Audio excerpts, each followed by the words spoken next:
तुम्हाला हे माहित आहे का?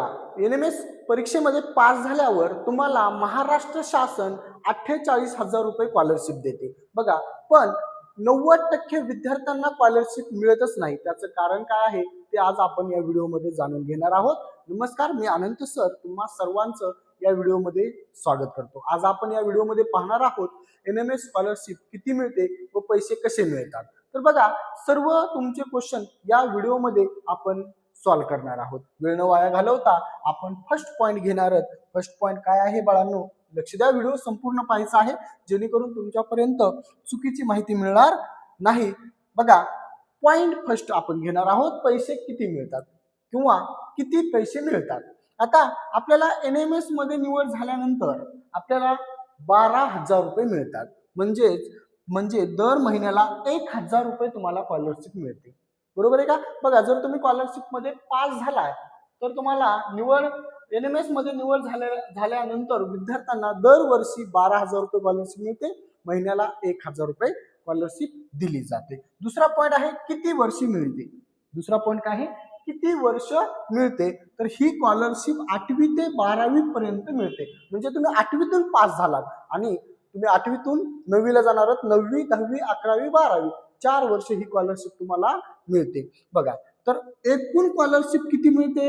48,000 रुपये स्कॉलरशिप मिळते. आता 48,000 रुपये तुम्हाला स्कॉलरशिप मिळवण्यासाठी आणखीन एक अट आहे बाळांनो. जेव्हा तुम्ही 8वीतून 9वीला जाताना, 9वीतून 10वीला जाताना, तर 9वीतून 9वीला जर तुम्ही पास झालात तर तुम्हाला कमीत कमी 50 ते 55% मार्क्स घेऊन किंवा गुण घेऊन पास होणं गरजेचं आहे. तेव्हाच तुम्हाला पुढील वर्षाची स्कॉलरशिप मिळत असते. आता तिसरा पॉइंट आहे बघा, पैसे कसे मिळतात. सगळ्यात महत्वाचा प्रश्न असतो मुलांचा की सर, आम्ही स्कॉलरशिप मध्ये क्वालिफाय झालो, आम्हाला स्कॉलरशिप कशी किंवा कुठे मिळणार. तर तुम्हाला बाळांनो शाळेत भेटणार नाही स्कॉलरशिप, डायरेक्टली तुमच्या बँक अकाउंटवर ही स्कॉलरशिप तुम्हाला दिली जाते.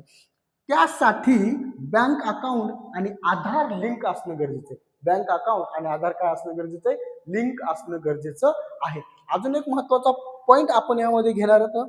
बघा, बऱ्याच मुलांचा हा क्वेश्चन असतो, सर मी क्वालिफाय झालोय परीक्षेमध्ये तरी सुद्धा मला स्कॉलरशिप भेटली नाही. मी एक मुद्दा तुम्हाला ऑलरेडी सांगितला की बाबा, तुम्ही जेव्हा 9वीतून 10वीला जाता, 9वीत पास झाला तुम्हाला 50 ते 55 गुण घेऊन परीक्षा उत्तीर्ण व्हावं लागेल 9वीची, तेव्हाच तुम्हाला ही स्कॉलरशिप भेटेल. तुम्ही त्या स्कॉलरशिपसाठी पात्र व्हाल.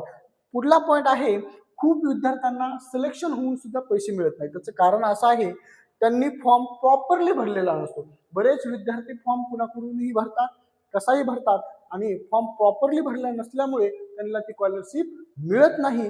बघा, मी तुम्हाला पूर्ण इन्फॉर्मेशन या व्हिडिओमध्ये सांगितली आहे. अजून तुमचे काही क्वेश्चन असतील तर तुम्ही मला कमेंट करून सांगू शकता. मी त्याचं नक्कीच उत्तर देण्याचा प्रयत्न करेन. तुम्हाला कोणताही प्रश्न पडू द्या, कमेंटमध्ये प्रश्न टाका, मी त्याचं उत्तर देण्याचा प्रयत्न करीन. किंवा दुसरा व्हिडिओ तुम्हाला कोणता पाहिजे आहे किंवा कोणत्या विषयावर पाहिजे आहे हे सुद्धा मला कमेंट करून सांगा. व्हिडिओ आवडल्यास व्हिडिओला लाईक, चॅनलला सबस्क्राईब करा. आपण या चॅनलवरती NMS ची पूर्ण माहिती टाकलेली आहे. तुम्ही चॅनलवरती जाऊन सबस्क्राईब करून तुम्ही माहिती पाहू शकता. व्हिडिओ आवडला असेल तर व्हिडिओला एकदा प्लीज लाईक करा आणि हा व्हिडिओ जास्तीत जास्त मुलांपर्यंत शेअर करायला विसरू नका. भेटूया आपण अशाच माहितीनुसार पुढील व्हिडिओमध्ये. तोपर्यंत धन्यवाद.